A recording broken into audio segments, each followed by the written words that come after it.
Hello everyone, my name is Kyle Tato, ang Joshua Garcia and the House of Collab Season 7. Alam naman natin na nagsimula na weekend 6 at nagsimula na din yung botohan.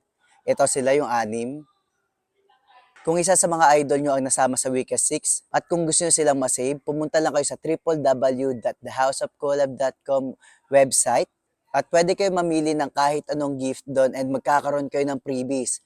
Nakatulong na kayo, meron pa kayo matatanggap na freebies. At para sa mga nagtatanong kung paano mag-vote to save, ganito lang po, panoorin nyo itong video na to. Madali lang mag-bid to save for your favorite content creators. Pumunta lang sa thehouseofcollab.com, select your favorite content creators, and support them by bidding. Sa bawat pagboto, may kalakip na produkto bilang freebies and token of appreciation sa inyong suporta from the content creators. You can also send them gifts and buy official Talk merch to get you in the